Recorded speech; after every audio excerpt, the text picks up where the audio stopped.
Hi, I'm Terence Winkless. I've been asked to say a few words about my book, so I will. How did it come to be?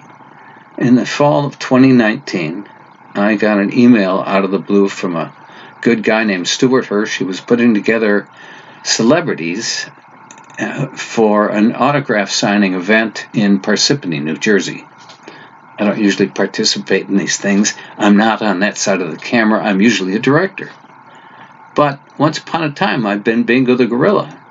So, for some reason, there's been this resurgence of interest 50 years after the show stopped being made in that show.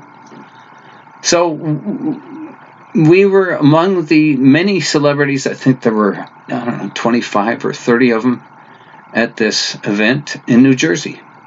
The surviving members of the Banana Splits, that is Bingo and Drooper and Snorky, all wound up going there. And this was fantastic. You get to meet people who loved the show way back when, and who now have come out, who've stood in line in the rain and whatever, to shake our hands and tell us how much they like the show. And not just our show. In my case, they brought me things like my Bingo Pez dispenser. But also, because people look things up, everything's on the internet these days, people look me up, and they brought posters from movies I'd done. I was really blown away, from Blood Fist and from The Nest, and I think those are the main ones. So it was great fun. So that first show got me thinking. I didn't really know it yet, but it spurred my imagination, and I didn't, as I say, I didn't really know it, but I started making mental notes. What happened when, who was where, and so on.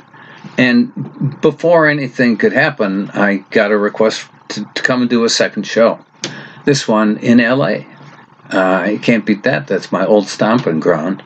I lived there for 34 years, and at that one, I saw a lot of people that I used to know. I saw this guy, Mark Singer, who was in a movie I'd made, this one, The Berlin Conspiracy.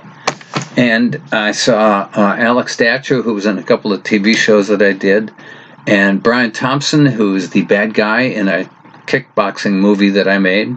It was great fun seeing all of these people, and of course, again, seeing people who came out to shake my hand and tell me how much they liked the Banana Splits, and it was altogether great. And it was really kicking my imagination into high gear. Of course, nothing fills in the gaps better than seeing pictures of the time. I went and dug under the boxes under my stairs. Always a big pain.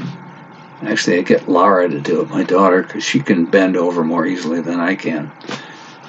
So I dug them out, and there are a great many pictures, mostly publicity stills from Hanna-Barbera at the time, of all of us, of Bingo and Flegel and Drooper and Snorky.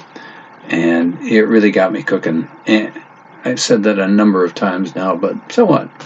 Cooking is what you do when you write. You jumble it all together, and then the process of putting it on the page straightens it all out. Something like that. My last note is this. Even though this is a book about a TV show, it's also a personal memoir, of course. My older brother Jeff was Flegel the dog. My younger brother Danny was Drooper the lion. It was our dad and his relationship with Hanna-Barbera through writing Kellogg's commercials that got us the gig in the first place. So there's a lot of personal stuff tied up in all of this, of course. Anyway, we had a lot of fun doing it, and I hope you have a lot of fun reading the book. I'm sure it all comes through.